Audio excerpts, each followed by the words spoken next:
Welcome, dive buddies. This is Scuba Goat Under the Sea, the podcast for the inquisitive diver. Hey there, dive buddies, and welcome to the penultimate show of Season 3.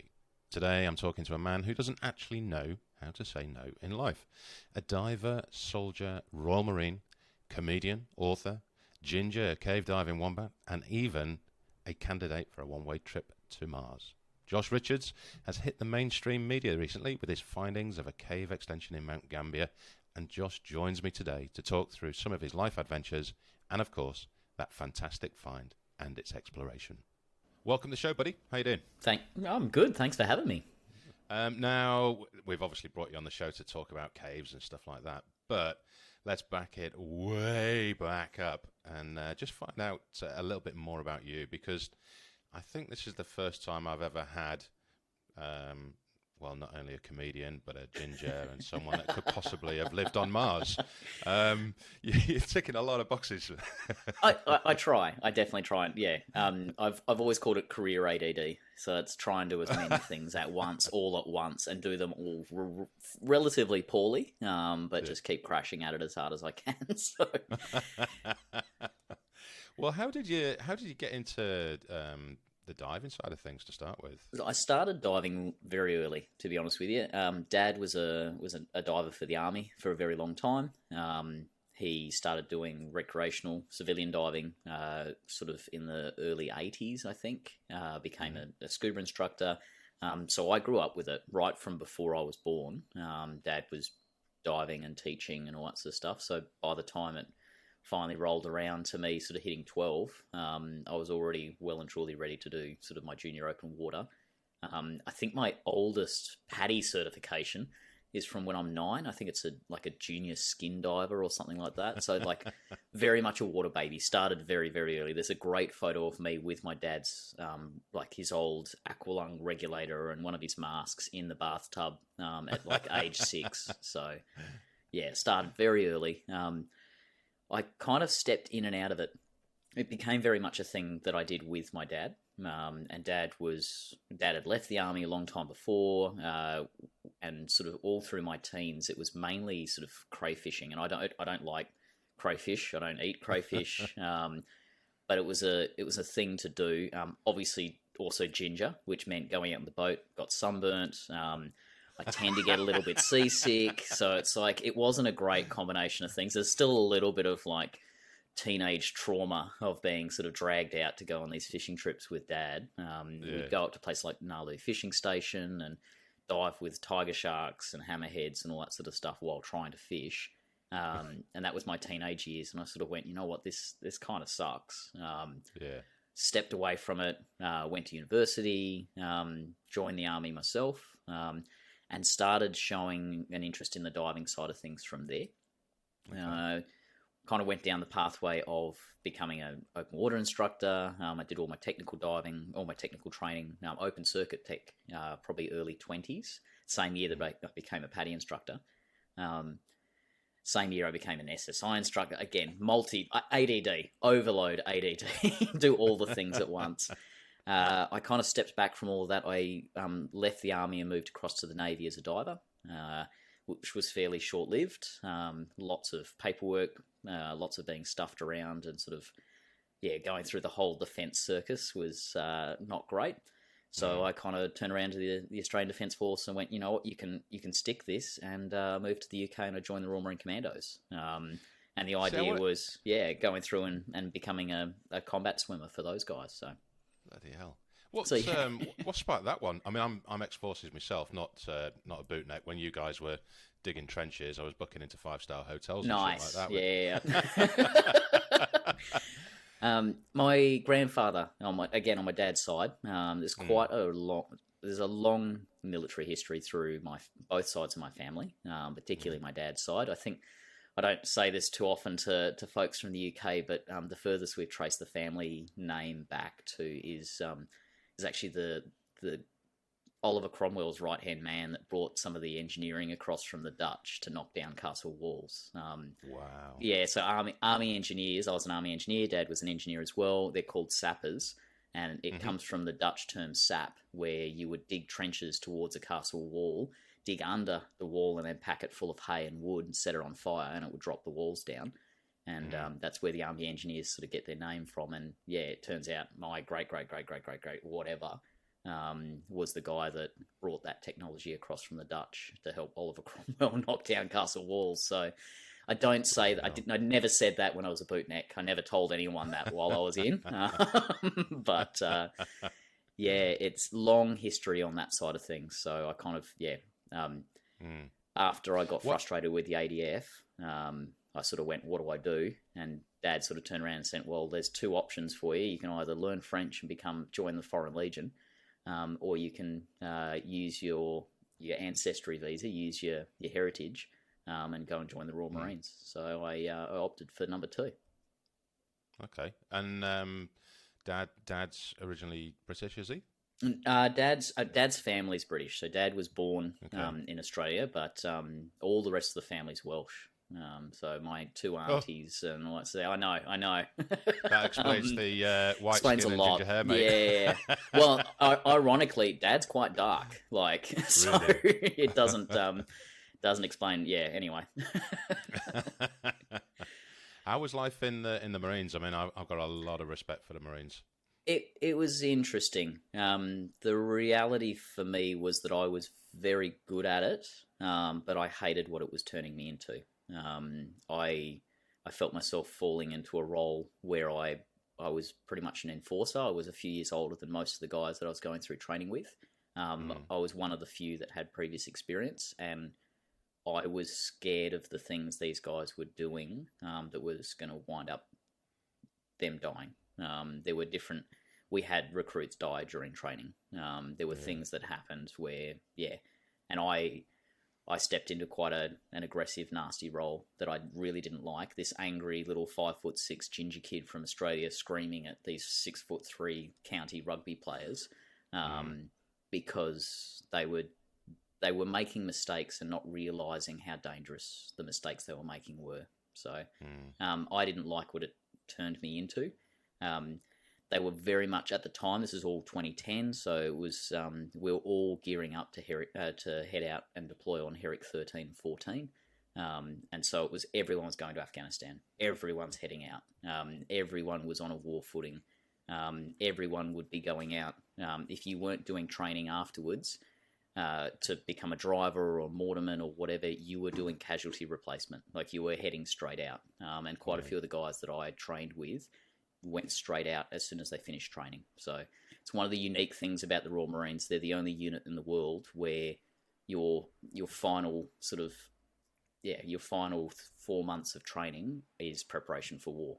You can deploy directly out of basic training, and they're the only unit that does it. So it was pretty scary on that front.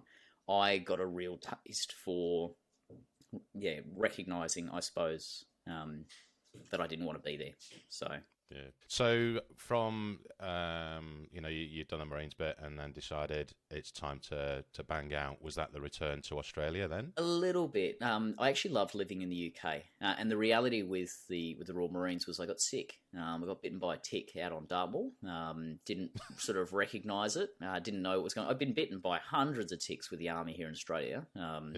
Didn't give it a second thought. Came back off this midwinter exercise that we'd done.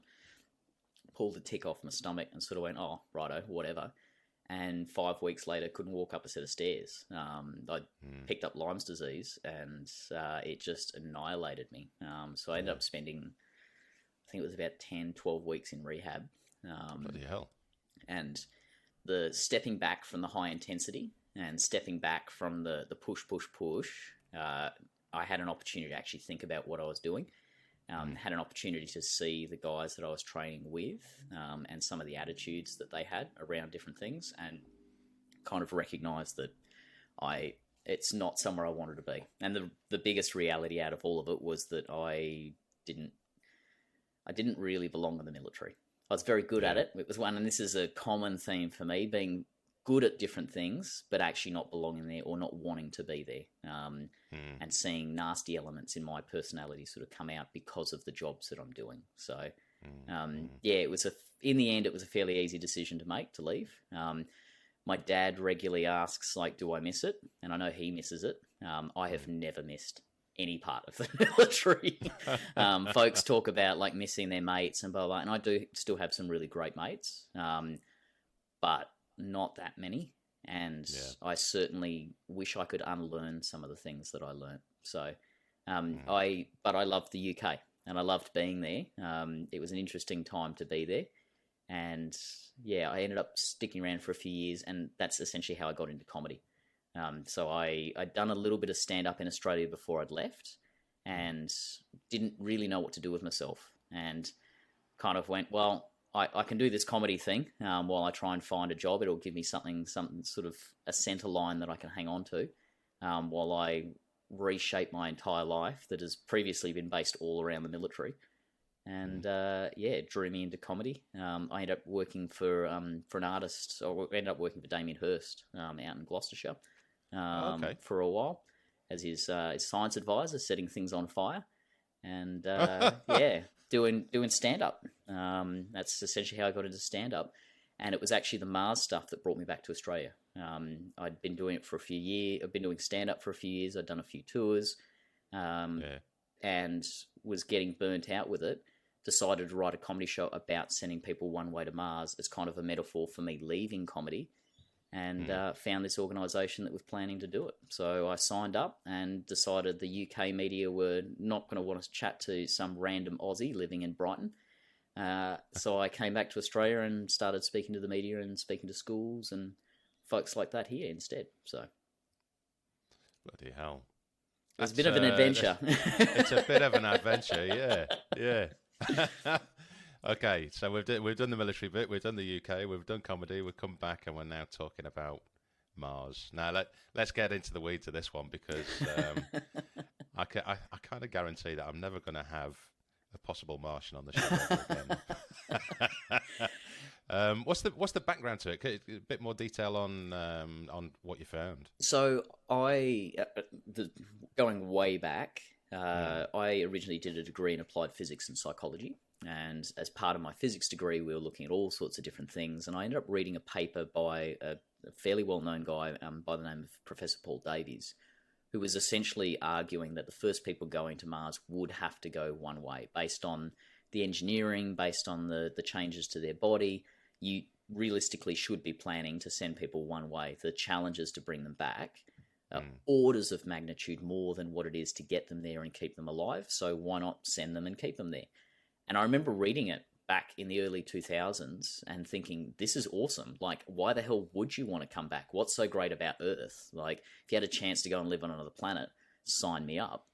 And that idea kind of circled back as I was looking at getting out of comedy. And I sort of went, you know what, I do really, it's a nice metaphor. It's a chance to talk about science. A lot of the shows that I'd done were based around science. The science and religion of doomsday and all sorts of weird and wonderful different things. I loved using comedy as a vehicle for science communication.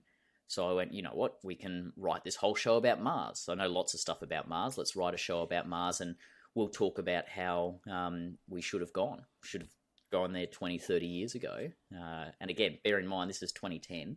So I was sort of arguing that we probably should have gone in the 90s and had the technology to go in the 90s. Why didn't we do it? And the show was originally going to be quite bitter. I just finished it in Fringe for the third or fourth year, I think, and things had not gone well, and I was pretty dark. And I was done with comedy and wanted to write this quite bitter, angry show about how humanity sucked because we hadn't gone past low Earth orbit since 1971. And the whole thing spun around in a heartbeat. I, again, was sitting in a little cafe in Brighton and started researching this show, typed Mars one way to try and find the original article to start sort of basing this show around it. And Mars One had made their first sort of public announcement about 2 or 3 days before. And so my entire feed from Google was filled up with this announcement from this bizarre Dutch-based organisation saying they were going to open applications up for astronauts, and anyone from anywhere who was over the age of 18, fit and healthy and had the right sort of aptitude would be able to apply. And so the comedy show instantly changed. It went from being, like I said, quite dark, quite bitter, and saying, why didn't we do this? Humans suck, to I am signing up for this. They're looking for a crew of 4. Who are the other 3 going to be? And I basically shaped that particular comedy show around the structure of a band. You need 4 different kind of personalities, and they kind of roughly meet up with the same stereotypes that you get of a 4-piece band. So like, a quirky, high-maintenance lead singer that's sort of leading and driving things forward, a bass player who kind of keeps them in check a little bit, a weirdo keyboard player who's got specialist skills that no one really understands, and a drummer who just kind of keeps everything together and is always happy, just consistent. Mm-hmm. And I was looking for those 3 other band members, I suppose. And that was the premise of the show. Which one were you to start with? I was arguing that I was the lead singer because I was writing the comedy show. The reality is I'm not. The reality is I'm probably much more the quirky weirdo keyboard player who does niche in and get really involved in specialist skills. But I need to be offset by other folks who I can take charge. I will willingly take charge, but it's not something I want to do. So I'm much more interested in having a specialist set of skills that I can help out with rather than trying to run the whole thing. So I ended up writing another 3 shows around all of it and turned 2 of them into books and all sorts of stuff. So it's been a big 10 years, and it's realistically only in the last couple of years I've stepped back from all of the Mars side of things, focused on cave diving. The program itself shut down at the end of last year. They couldn't get the funding. They'd run into a lot of roadblocks, and they sort of finally decided that it was all going to be a little bit too much for that particular project. But I still speak about it a lot. I still visit schools. I had a school contact me last week, sort of booking me for National Science Week in August next year. There's still a lot of interest, still a lot of people who want to talk about it. It's just a shame that the specific program that I was involved with has shut down. But it's such an amazing concept. Let's do this thing. And what's you sign up for it and they say, hey, you can apply. What's the procedure that you're going to have to go through, though? Because I mean, you've only got to look at us 2 on the screen right now. You're 5'6", I'm 6'2", and twice your body weight. I'm going to take up far too much space, so I'm out. I fit a little bit better. It's an interesting one. There's a lot of preconceptions around what people expect an astronaut to be, and the reality is what we actually want for people going to Mars is radically different from the right stuff. It's been a running joke for all of us that the right stuff is the wrong stuff for Mars. Those A-type personalities, very driven, very competitive, fittest, I can run further, I can do more push-ups, all that sort of nonsense. It's the exact opposite of what we actually want. I've joked quite regularly about us really wanting to send 4 Homer Simpsons to Mars. Homer Simpson's blended with like MacGyver, Richard Dean Anderson, not the new MacGyver, but like Richard Dean Anderson with a mullet MacGyver. As a skill set, you really want folks who can fix lots of problems. They can improvise. They can, they're generalists. They're not the top of any particular game. They're very, very broad in their knowledge. They can always get specialist information and backup and support from people back on Earth. But because the time delay between the 2 planets, it takes anywhere between 3 and 45 minutes to send communications backwards and forwards between Earth and Mars. You can get that information, but if something's gone horribly wrong, you need folks who can act quickly in an emergency to stabilize the situation and then get guidance and advice back from Earth. So you kind of want couch potatoes who'll sit around, not do a whole lot, watch a whole lot of Netflix, keep an eye on the plants, keep things running, especially for the first 2 years. And then later on, you might have the more adventurous types who will start going outside the habitat, going and exploring different areas, going and venturing out. But we're actually, there's a lot more parallels between folks going to Mars and folks that we send down to Antarctica or we see on nuclear submarines or long-range Arctic patrols. There's a lot of parallels with those kind of personalities. And I don't know if you've ever dealt with submariners, but they are weird. And that's the kind of personality. That's actually the kind of people we want to send, rather than these high performance fighter pilot types. We kind of want to send folks who create their own culture. They know what they need to know really well, but they're also very general and they're happy to learn and happy to laugh. And they might appear weird from the outside, but inside their particular group, they've got a very strong culture that supports each other. I think one of the main things there is you're going to have 4 people that are going to get on for a long period of time in a very small space. And the other interesting one, this is probably one that the military doesn't deal with as much, is it's also a mixed gender crew. It's 2 men and 2 women. So there's all those other dynamics that come in when you have a mixed gender crew. We need that basically for stability, because you put 4 guys together, they're going to kill each other within a few months. Put 4 women together, they're probably going to kill each other within a few months. But there's all these complex dynamics that need to be navigated through all of that as well. So the big thing that Mars One was going to do, they were screening us out. So I shouldn't even screening us out. We were screening ourselves out. They were asking us really hard questions, getting us to do these applications, to fill out videos, and getting us to think about what we were doing. And most folks actually dropped out themselves. They weren't kicked out by Mars One or excluded or anything like that. They decided, oh, actually, no, now that I've thought about this, this is not for me, and they pulled themselves out of the program. We went from 202,586 initially down to the last 100 candidates. And realistically, it was the psych interview that we did that reduced the group from about 660 down to that final 100. That was the first time Mars One actually were excluding people. They had good candidates, good people in that list, but they decided not to go with them because they weren't as good as someone else was. So it was an interesting process to go through. The actual selection process all up started in 2013 from memory. Applications closed in August of 2013, and they actually announced that 100 in February of 2015. So realistically, the 5-6 years after that we've been it's just been waiting. It's been a whole lot of waiting for the next phase where they'd start putting us together, put us into stressful situations, see how we work together in teams, problem solve, all those sort of things that never eventuated, unfortunately. Yeah. I can imagine that the last thing they're looking for is alpha males that are just going to upset the apple cart. I'll say it now that the program shut down. We had a few, and we also had little secret Facebook group, a secret Facebook group where all of us could get in there and chat amongst ourselves. And I don't think I would be alone in saying that there were a lot of us out of that 100 that were very concerned about a couple of specific individuals turning up. No point delving into it too deeply, but those sort of folks, they showed their colours very early on.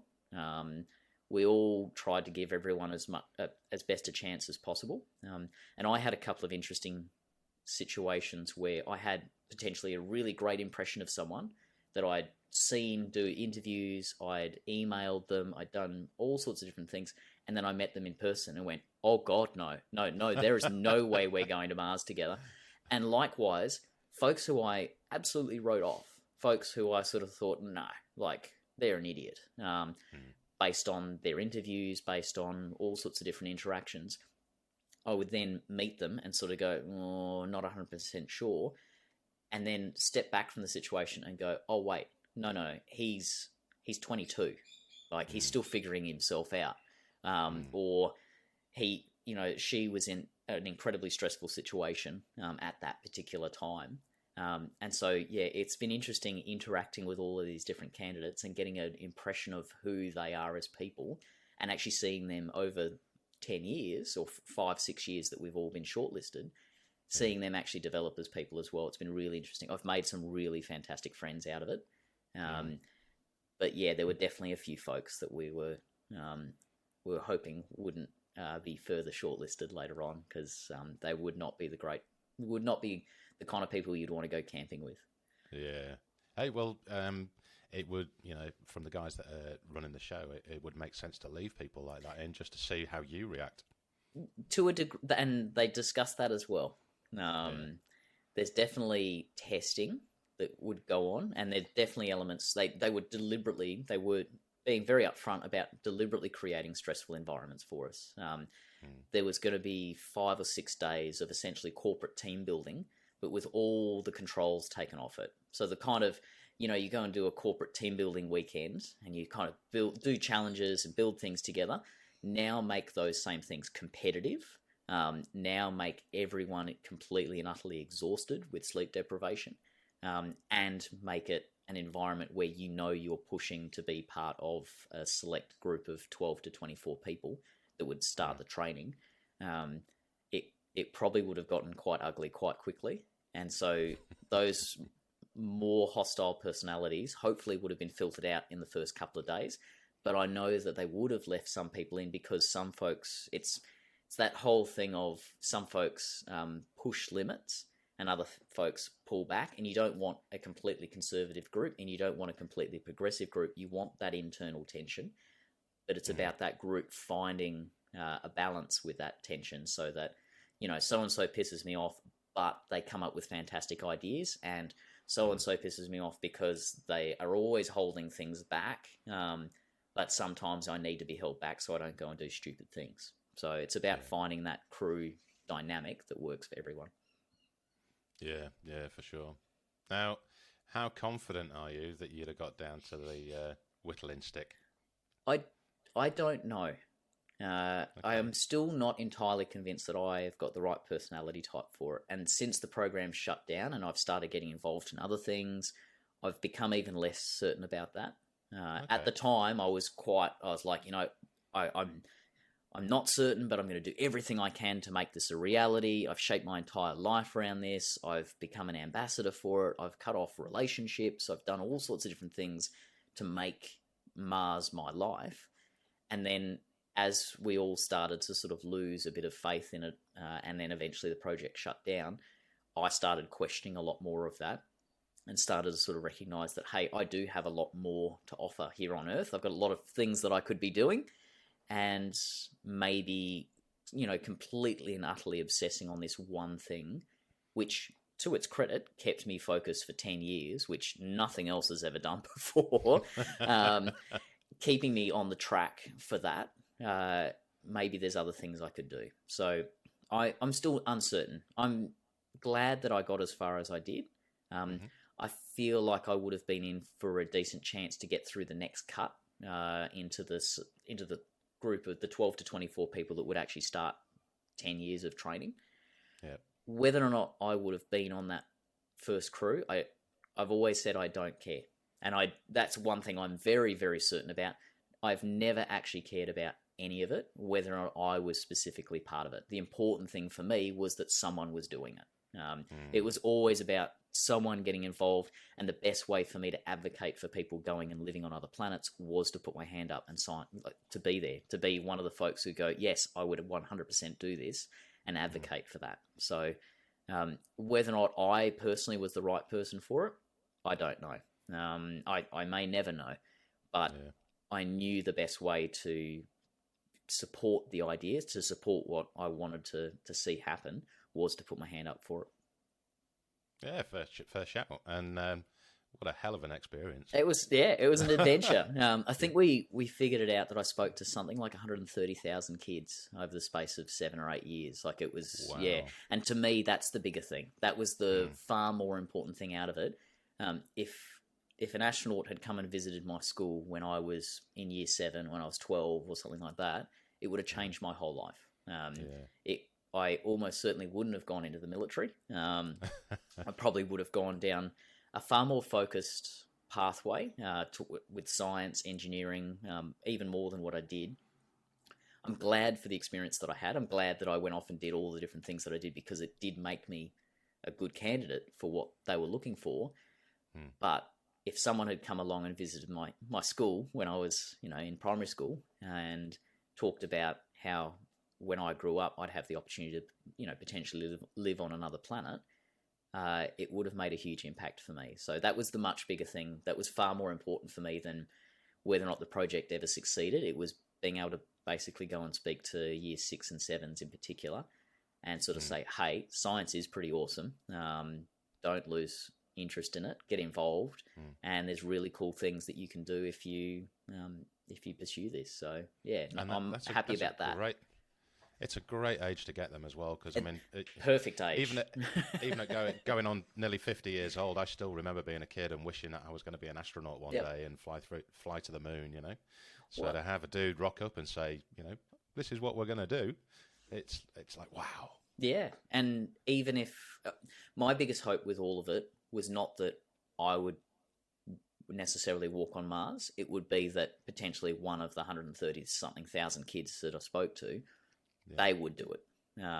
It's far more important for me that idea is supported, and of those kids, you know, maybe one or two would have the opportunity to go and walk on another planet, but tens of thousands of the others would be involved in industries that would be supporting that, would be making life better on Earth, all these different elements. So it's a bit like, you know, a kid wanting to be a fighter pilot. When I was in my early teens, I wanted to be a fighter pilot. I was like, I want to fly F-18s. And learning more about that later on, it's like you've got one fighter pilot, but you've got a crew of, you know, 100 plus people who refuel it, do maintenance on it, arm it, like de-rig it after a flight. So, you know, there's hundreds of people hours that go into a single flight hour for an F-18. Same as, you know, driving F1s. You've got this enormous crew of people that support one driver. The driver's just at the pointy end, and we all sort of go, oh, that's amazing. But there's a massive crew of people that are there to support it. So I suppose I wanted to inspire kids by talking about walking on another planet, but also encourage the ones who wouldn't necessarily do that themselves, but then might go and build rovers that support the people on Mars and all those different things. So that was far more important for me than actually succeeding ever was.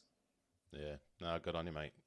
And obviously you're still very active with doing the public speaking for the kids. Is that going to just continue as long as you can? I'd like to. I don't actively pursue it anymore. It is a little bit complicated for me because I have to add that little asterisk on the end of it, turn around and saying, I'm not going anymore.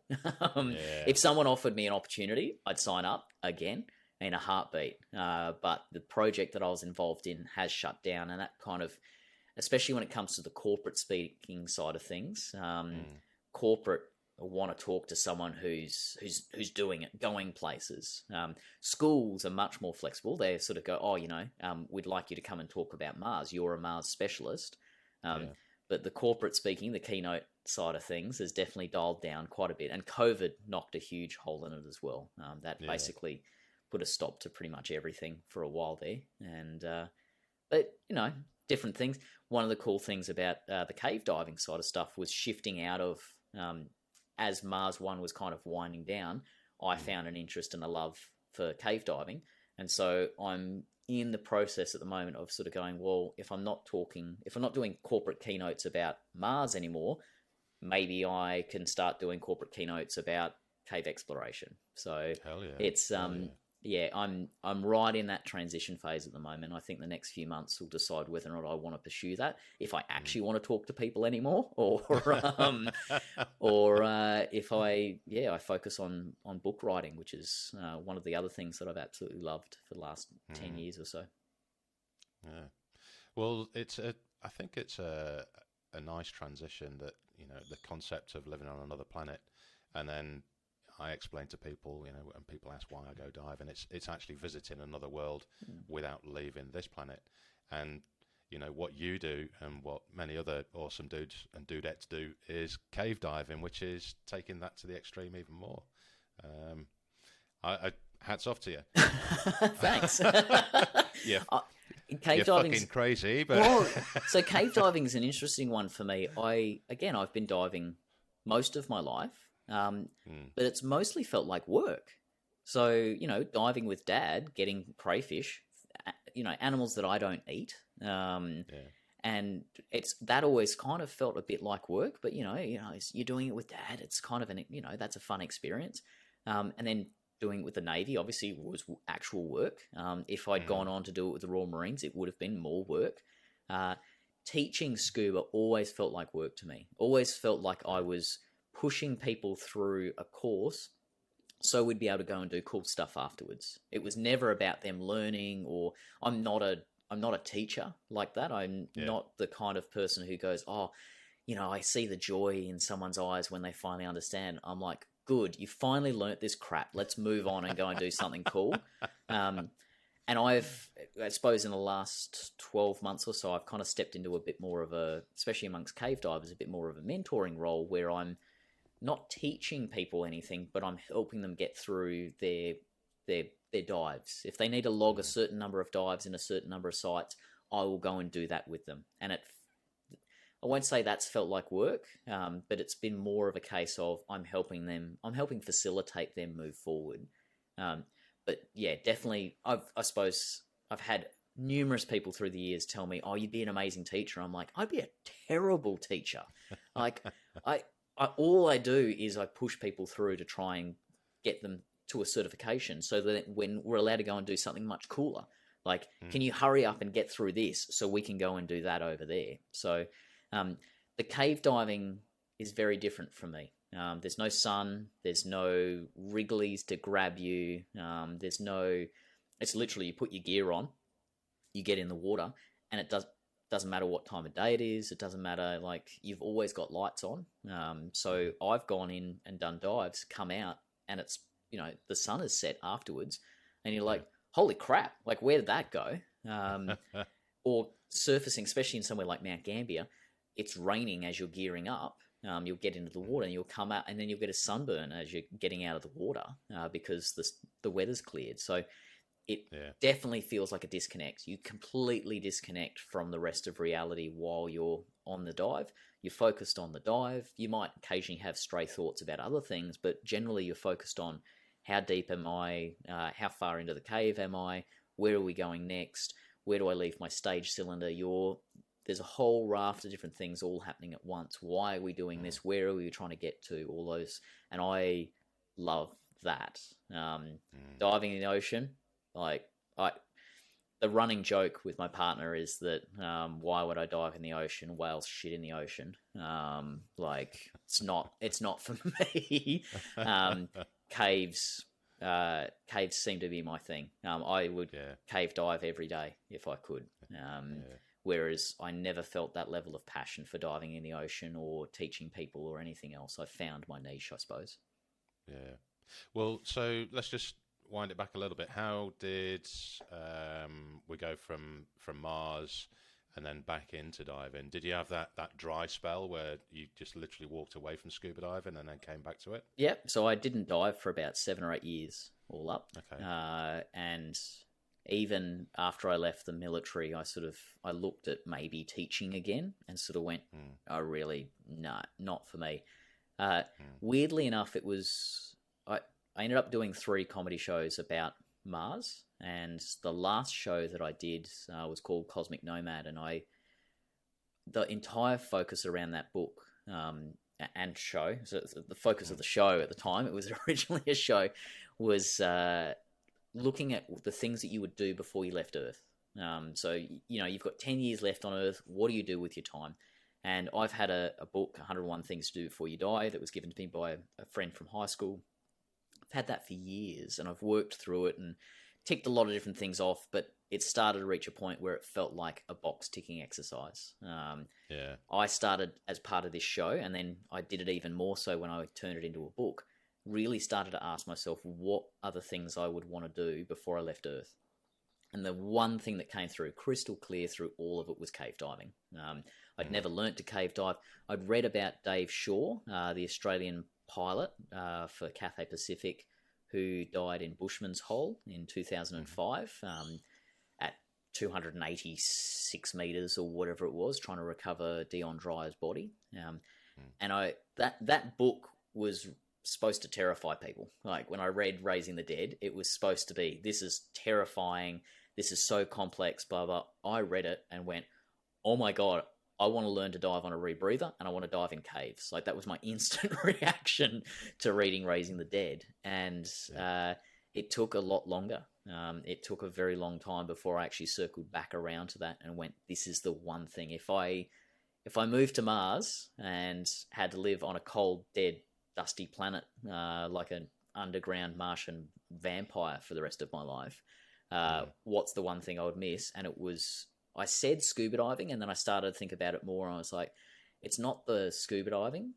We'd be a little bit weightless. It's only 1/3 of Earth's gravity on Mars. We'd have all that weightlessness getting there. It's not the scuba diving. It's actually learning to cave dive. It's discovering more, and where does this go, and does this connect to this, and all those sort of things. So it was a fairly big realization for me that I really wanted to learn to cave dive, and I actually stopped writing the book. I was turning the show into a book, and I actually paused writing the book for about 4 or 5 months to go and learn to cave dive. So the book is still written as if I hadn't learnt to cave dive. I kind of had to put myself back into a mindset of I haven't done this yet, but it made a huge difference, and it held up the finishing of the book by quite a bit, because I'd found something that I'd always wanted to do my entire life, and I was finally doing it. Yeah. And by this time, were you in Mount Gambia? I ended up moving to Mount Gambia for it. Okay. So I went to Mount Gambia March 2019 for what we call basic cave. So entry-level cave diving course through the CDAA. It was a week long. I had already organised a house sit afterwards to work on the book immediately afterwards. And so I wanted to stay. I really wanted to stick around. I had a series of house sits after that, and I didn't manage to get back to Mount Gambia until the August, at which point I did the level 2, the cave-rated course. And during that course, got offered a job at the dive shop that was in Mount Gambia there for a while, and had another house sit to go and work on the book again, and then came back in the October of that year and started working there, and started living in Mount Gambia essentially. So I was only there for about 4 months. Without delving into it too deeply, that dive shop was pretty hostile, a very hostile work environment, and I do not miss it. Made some good friends out of it, but the management was pretty subpar. I escaped in about February, and at the time, my partner at the time ended up nearly dying in a car crash right before COVID started. So, Jesus. Yeah, 2020 was pretty intense. We'd broken up, but I wound up being her live-in carer for 10 months to sort of help rehabilitate her through COVID in Melbourne. And then, it wasn't until the end of 2020 that I moved back out to Mount Gambia properly and took over the habitat, the accommodation for cave divers out there, which I've now just sold as well. So always moving like a hermit crab. Hey, and let's just bearing in mind that we've got a fair few listeners that know nothing about Australia and Mount Gambia. Sure. Can you paint a picture of, paint a scene of what it's like down there? Short version, Mount Gambia probably looks and feels a lot like the West Country of the UK. So it's actually doesn't feel dissimilar from where I was with the Royal Marines around Lympstone and Exeter and places like that. Rolling countryside, lots of pine forest. And all that pine forest is there because it's an enormous limestone karst. So the whole region, it's all limestone. It's all very soft. The entire area has also been lifted by volcanic activity. So the most recent sort of volcanic activity we've had in Australia has lifted that whole region up. And so we are essentially cave diving through old coral reefs, old sort of compacted, what used to be the ocean floor has now been lifted up by this volcanic activity. The water running through it has created these caves. And so the whole area is very lush, very green, gets lots of rain, and has holes open up in the middle of paddocks all the time, or in the middle of town, that then sort of create these opportunities for us to go diving, freshwater cave diving throughout the whole region. So it's Australia's most extensive freshwater karst system, and it's probably the highest proportion of little holes, little areas. It's realistically Australia's cave diving sort of hub. It's the capital for cave diving in the whole region. Yeah. Oh, that's definitely. And let's start. Let's have a little look at Let's have a good look at this dive that has led to you, finding more caves? Yeah, well, effectively, is it a completely new cave, or it's an extension thereof? It's an extension, isn't it? Yeah. So the short version is Engelbrechts Cave is right in the centre of Mount Gambia. Literally, Jubilee Highway, which runs through the middle of town, is right next to it. There's a little cafe that sits on the top of this cave opening. And for divers, we talk about Engelbrechts East and Engelbrechts West. It's a central doline, and like I said, the cafe sits on the top of the doline, and people go down and they go for a little bit of a dry tour and see all sorts of different weird and wonderful things. The divers carry their gear down to the water, and you can either go east or west. People have been diving both sides for the last probably 30, 40 years. The western side has always been more extensive, so it's a bit more complicated. It's a level 3, it's advanced cave, and you've got to squeeze through this little hole at the start, swim for 70, 80 meters. It pops up into an air chamber, and you can get out, climb over the air chamber, and there's a series of tunnels that run off from that as well. If people make the effort to go and dive at Engelbrechts, they generally advance cave divers, and they generally go and do west because it's much more extensive. East has always been considered a bit of a puddle. So you walk down this area, get to the water, climb into the water. There's maybe 30 meters of passage at the most. We've joked about it quite a bit recently that people could pretty much free dive it if they wanted to. They could free dive through. There's another air chamber on the other side with quite a large rock pile. There's a bit of a side passage around one little area, but realistically, there's maybe 40 meters of passage in Engelbrechts East. It has been a place where a lot of level 2 cave divers have gone because it's only rated for cave, or it was only rated for cave level. So quite a few cave divers would go to the effort of carrying all their gear down there, go and do this 30-meter swim, muck around for a little bit, and then come back and log one of the 25 dives that they need to log as cave-rated divers before they can move up to advanced. But generally, it's a one dive and done.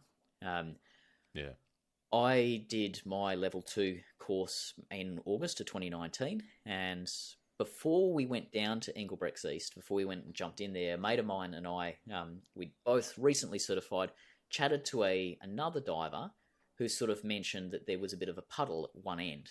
So once you pop up into the surface, there's this huge rock pile, but if you go and scramble over the whole rock pile, climb up a series of rocks and then climb down into a hole, you'll find that there's a bit of a pool back there. So we're like, let's go and check it out.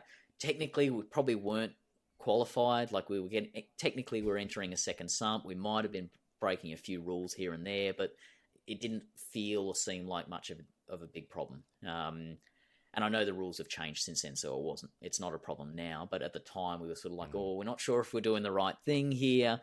We climbed over all these rocks carrying cylinders. It was like, this is deeply unpleasant.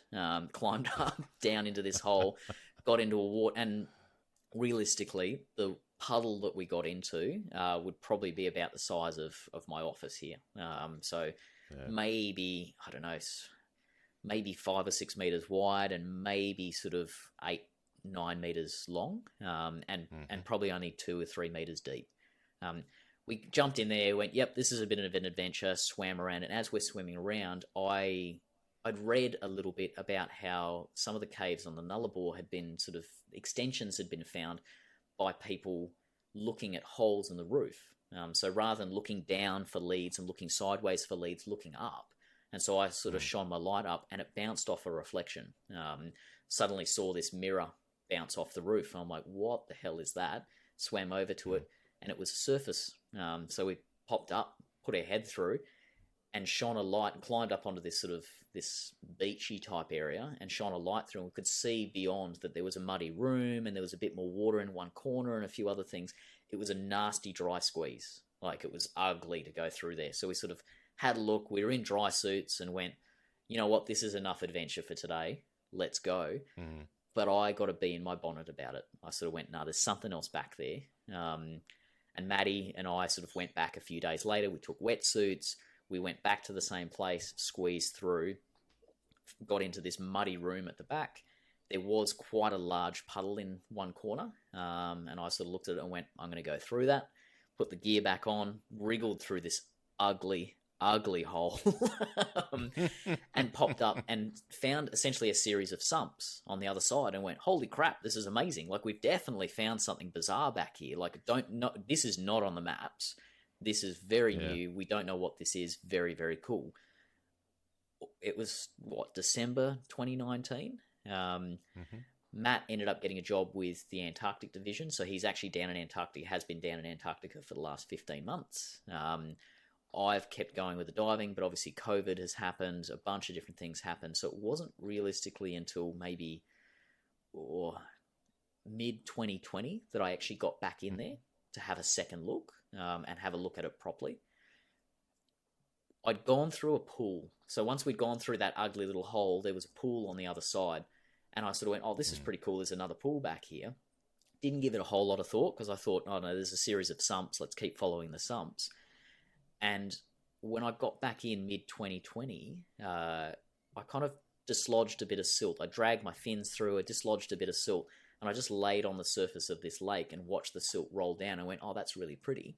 And as I'm watching the silt rolling down this hill, suddenly it whips away to the right-hand side in completely the wrong direction.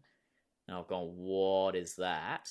And I've swum down and essentially found the start of what we now know as the Engelbrechts extension. So it was the start of... so far we've laid a bit over 400 meters of line in the new tunnel, and it just keeps going. Like, it just keeps extending in all different directions. The cave is completely hooked back around on itself. We talked about Engelbrechts East, so it's heading, on a southeast line, but this thing is actually hooked all the way back to go west again. There's a branch that then heads almost directly south, and it breaks off in two different directions. It's a spider web. We always knew there was a spiderweb network of caves under Mount Gambia. We just weren't expecting it to be at the back of this crappy little puddle that people have been ignoring for the last 40 years. So it's pretty exciting to be involved in. There's definitely more to be discovered. The logistics of getting there is the challenge for a lot of people. Carrying gear over rock piles, dragging things in. It feels like more of a nullarbor dive than it does a normal Mount Gambia dive. Normally, Mount Gambia, you pull up somewhere, put your gear on, get in the water, go for a dive. This is put your gear on, drag it down 7 flights of stairs, go through some water, drag it over a 70-meter rock pile, get into some more water, drag it through more dry cave, drag it through a god-awful hole that I've had a friend nearly drown in, to then start the dive. So... The logistics of getting in there is hard and quite dangerous at times. Have been quite dangerous at times. It's certainly a lot safer than it used to be. Just from traffic, people actually going in and out of there, it's sort of smoothed off some of those really jagged rocks, and it's made it a lot safer. But it's still very difficult to get in there. It's not a cave that's going to get a lot of traffic, but it's probably the most exciting area of development that we've got in Mount Gambia, and have had for a long time. And you say it's it's quite restrictive. I'm assuming that someone my size, it would probably be a no-no. It depends. So it's interesting. We've had a few different folks of different sizes go through. Okay. I've got a mate who has recently become advanced cave. So they've changed the rating for the cave. The entrance part, the part that everyone has known about for years and years, remains level 2. It remains cave rated, but the extension has been made level 3. And it's going to be interesting. We've got a mate coming back hopefully soon. He's just done his level 3 course, his advanced cave course, and he's huge. Like Dave's a big boy. He's 6'2". He's not heavy. He's not fat. Let's say that. He works out like he's a big lad. I will be very interested to see how Dave goes getting through that hole. The biggest thing that we've noticed with it, it's been made more difficult going in and out of there by carrying cylinders. Me being a little gremlin the way that I am, I've just been going straight through. So I've kept my rig on, I've kept my cylinders on, and I've hassled through. I've had a mate who's a bit taller than me. Still, he's very lean. He's tried to squeeze through with his cylinders on feet first, and he's the one that we ended up holding his head out of the water. There's a puddle of water that he nearly got himself stuck in. So taking cylinders off makes that whole process a lot easier and safer. And that's the big thing that we're encouraging people to do now. Anytime they go and do it, don't do what I do on the videos. Take the cylinders off, wriggle through, and then as a team, pass the cylinders through. It's just I know that particular restriction well enough, and I'm small enough that I can just wriggle through with the cylinders still on. But pretty much everyone that goes through now, we get them to take them off. Yeah. And this whole process, once you found it, did you, apart from the obvious elation that would be going on, did you decide to keep it a bit of a secret, or were you kind of jump out the hole and go, guess what we've got? We had to be careful. I'm a very open kind of person. Like, I want to, when I find a new thing, I want to share it. Anything I'm excited about, I desperately want to share it. We had to be really careful, primarily because the site was cave rated, but the part that we'd found, that it was level 2 rated, the section that we'd found was advanced side mount. Like, it was, there were areas in there that were incredibly tight. For much further into the cave, there's a restriction that we call the dormouse, and there's literally 2 of us that have ever been through it, and it's me and Ryan Kashkorski. And Ryan's like a world-renowned cave explorer, and Ryan has turned around to me and gone, mate, that thing's a bit tight. Like, yeah, it is a very ugly restriction. And there's others through the whole area that, yeah, they feel unstable, or they feel very complex. There's some really nasty restrictions through it. So what we discovered, definitely an advanced cave, also complicated by the sort of the cave diving politics, in that this is in the middle of town. It's not just some hole out in the Nullarbor somewhere that, folks from different places can get approval to. It's literally under the streets of Mount Gambia.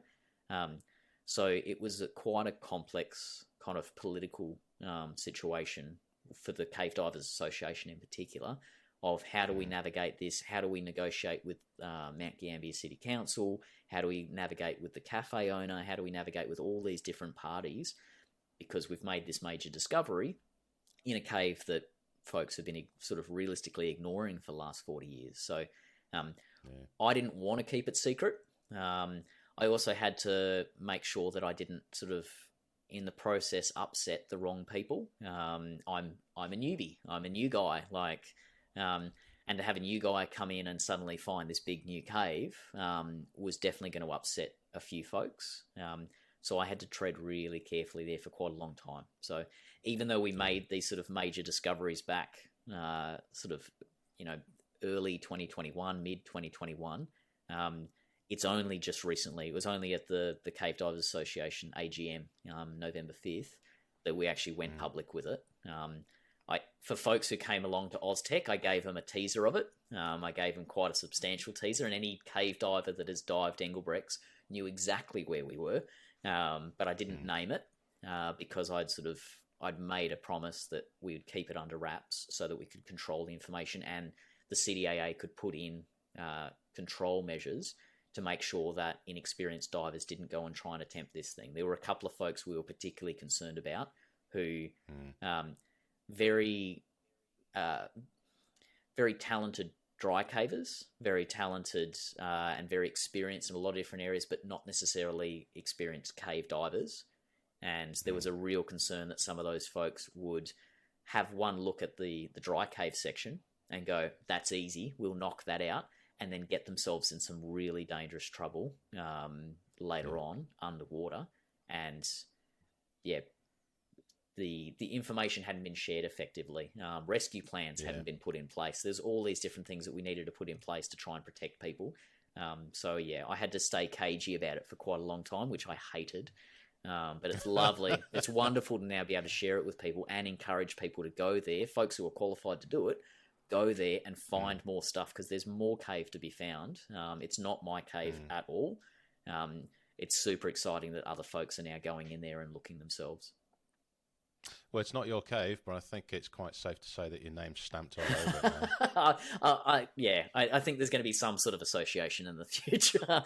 But again, a bit like the Mars stuff, that's not my thing. I don't care about my name going down in history books or anything like that. I care about us discovering more cool stuff. So I'm much more excited about the discoveries that will come from the Engelbrechts extension when other people go in there and find more stuff, I still really strongly believe that there's more tunnel to be found, and that tunnel will potentially connect up to a cave that's right in the centre of town, like right next to the library, the Cave Gardens, which is about 1 kilometre away from Engelbrechts on a southeast line.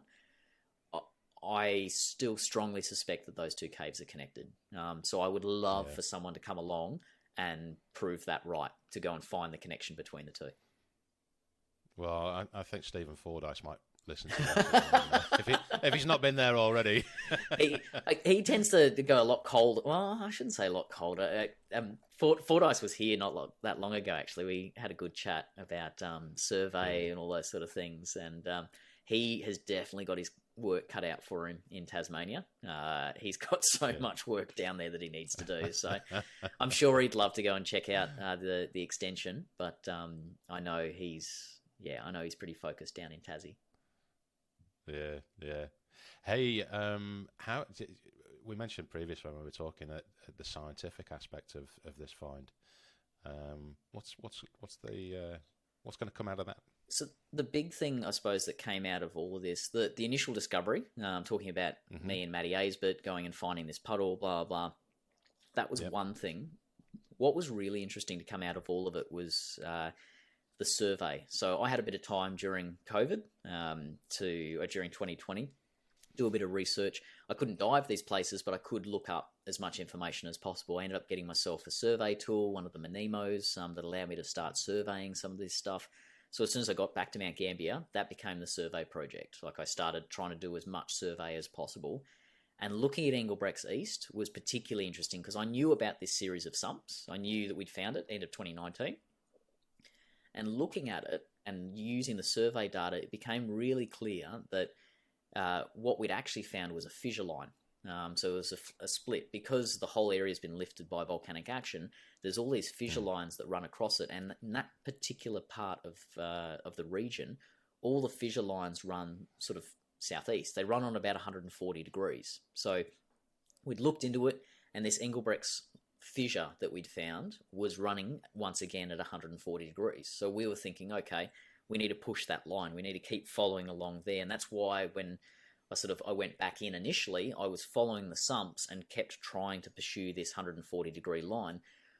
What I hadn't realised, and it took a bit more research and conversations with people like Ian Lewis, we call him Cave Santa. He's a cave diving geologist, and Ian's incredible. Like, Louis been doing stuff for so long and understands the shapes of the cave. So chatting to him was really interesting to sort of discover you've got all these lines, but you've also got cross fractures that connect them. And if you go and look at something like Tank Cave, which is what everyone comes to Mount Gambier to dive, more than 8 kilometres of passage, it's got all these fissure lines that you dive along, but there's also cross fractures that connect those tunnels together.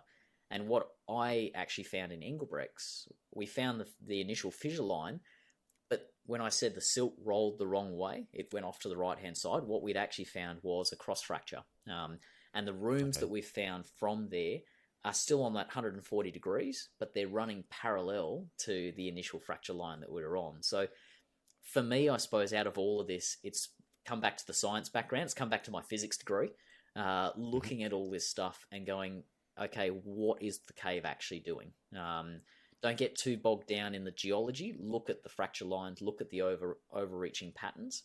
Where should we be checking?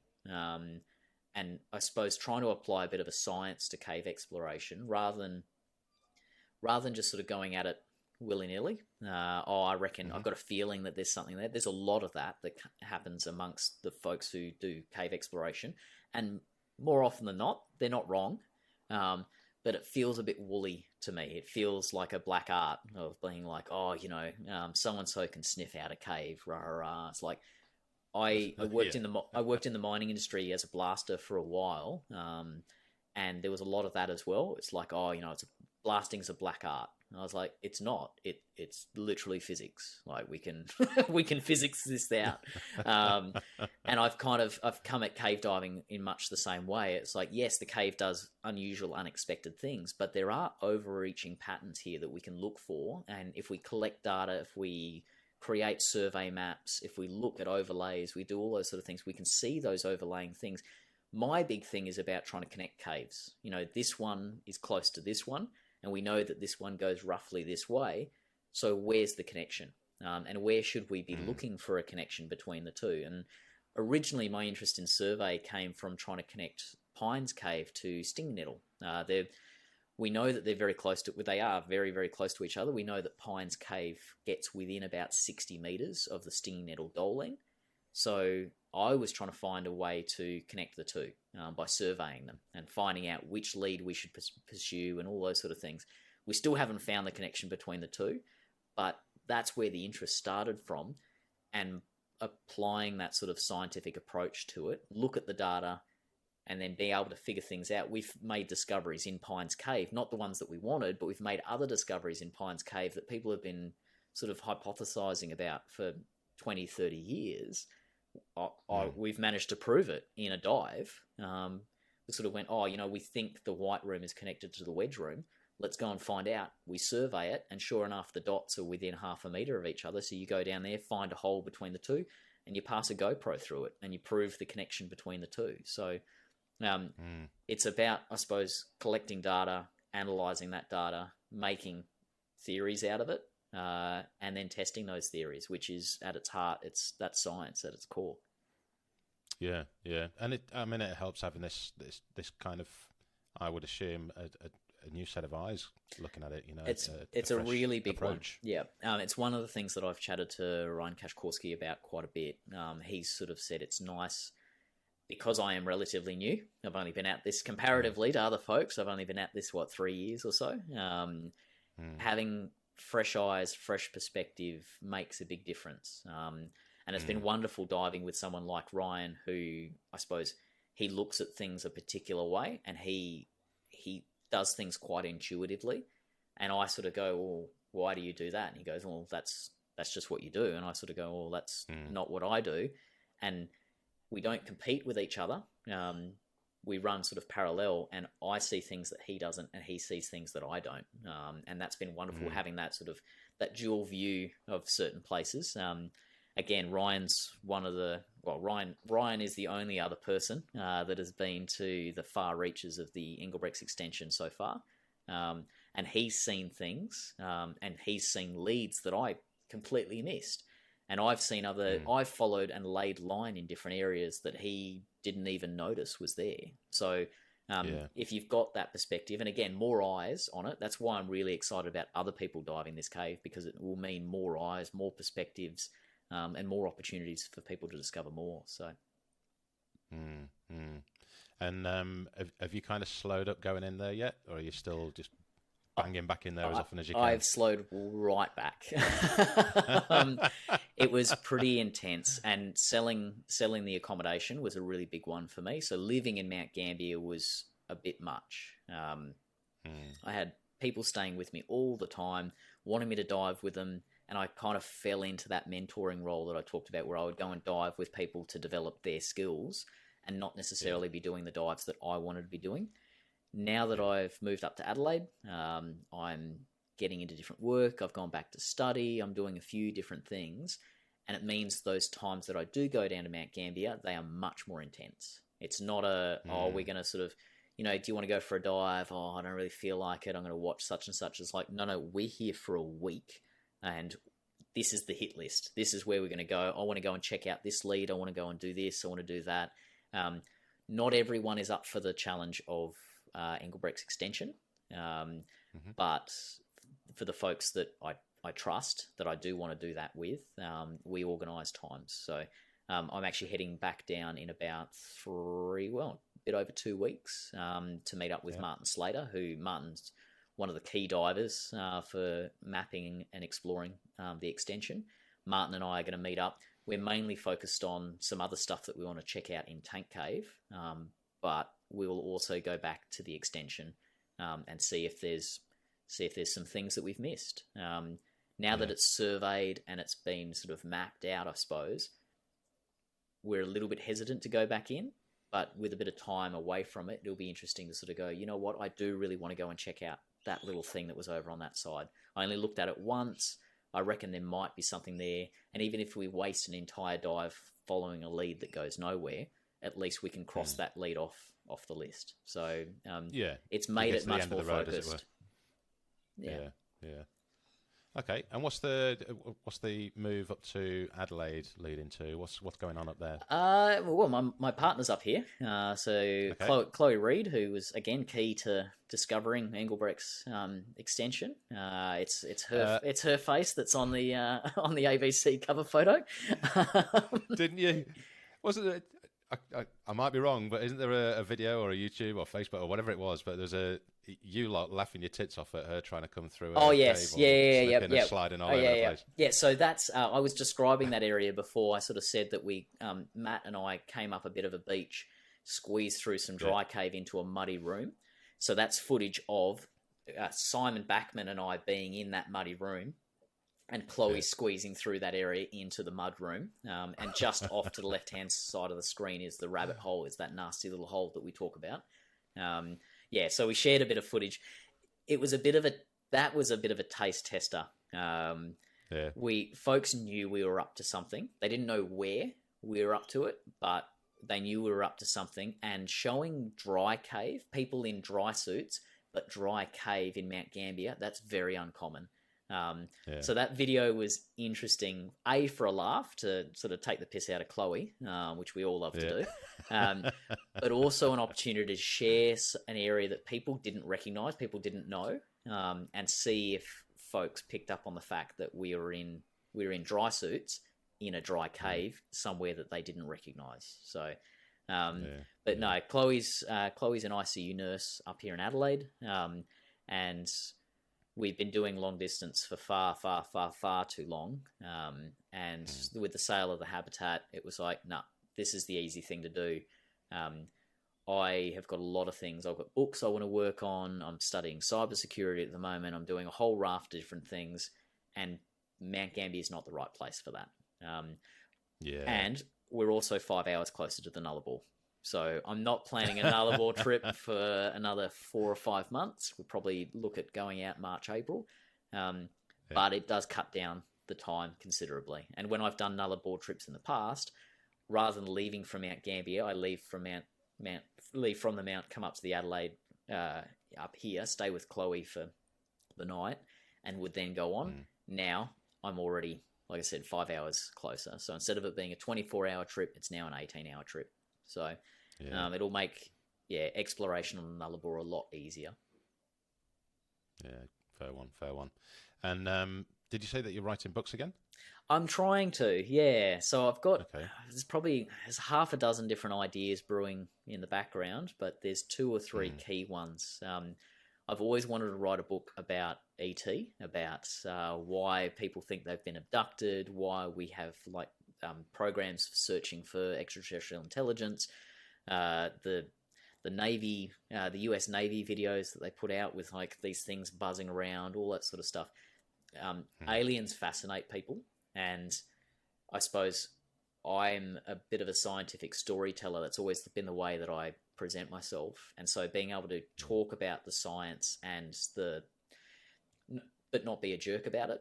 It's kind of I don't want to be one of those skeptics who are like, oh, that's nonsense, and blow everything out of the water.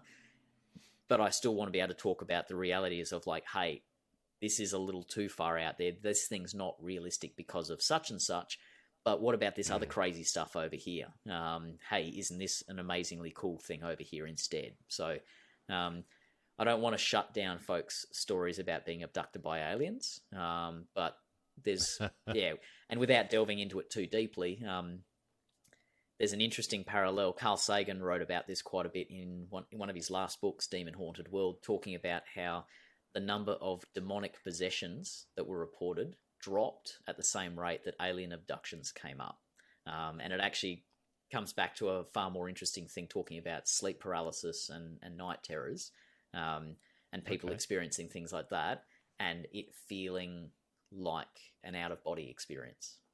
So being able to write a book about that would be really, really interesting. I've had that on the cards for quite a few years, and I'd love to delve into something that's sort of parallel, I suppose, talking about our relationship with reality, our relationship with death, all those sort of things as well. So, yeah, I love talking about philosophy, and I love trying to make it as funny as possible while also getting as many sort of facts in there as possible. Yeah. Fair one. It sounds like you've got your work cut out for you. Oh, yeah. There's a long work list. Yeah. I'm just thinking there's a lady coming on the show in the new year, Karen Hoffman, and she effectively takes scientific research papers and makes sense of them so that dumbasses like myself can understand them. Awesome.